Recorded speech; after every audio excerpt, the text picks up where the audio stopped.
So Jason, let's walk us through the process here. So let's say if I want to buy some gold and I want to own it with Glint. How does that work? I give you money first, you buy the gold, right? And then Well, you put well, it. well. Yeah, I mean, I mean, obviously, the first thing you have to do is download the Glint app.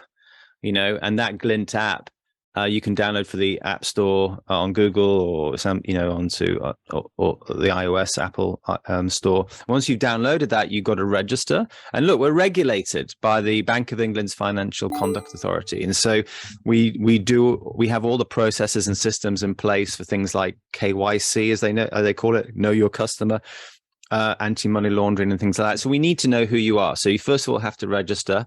And I think in the US, about 70% maybe higher of all applicants get approved straight away because our system does all the checks in the background. And once you're approved, yes, you can deposit funds into your Glint account, into your US dollar wallet. Or you can just go to directly buy gold if that's what you want to do. Or, as I said, you can deposit funds into your US dollar account and later buy gold with the money that's in that wallet. And what's happening then? You're actually buying real gold that's actually in the vault. This is a vault in Switzerland run by Brinks, who are one of the biggest custodians of precious metals in the world. They insure it with Lloyd's of London.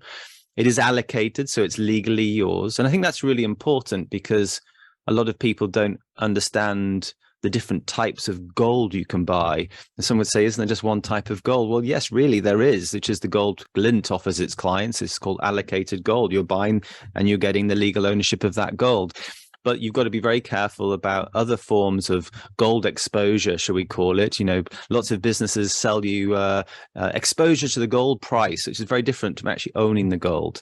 There is no token that sits between you and your ownership of your gold, as in, for instance, a crypto-based stable coin. There is no share like in an ETF, which is an exchange traded fund, which may or may not be backed by gold.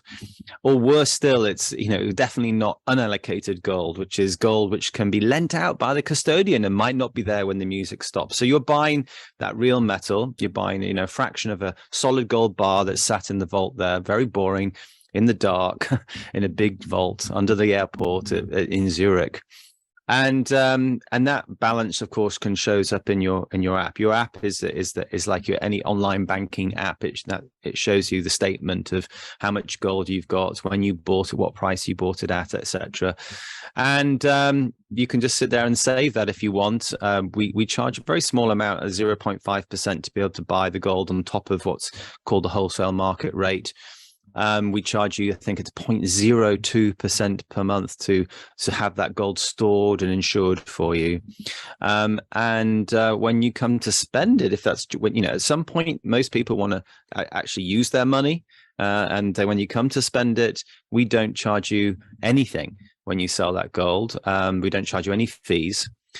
Because the merchant is the one who pays us. And actually, Glint is, by the way, is accepted everywhere in the world where this MasterCard logo, where MasterCard is accepted. So it's we've enabled gold as money and electronic payments, as everyday money.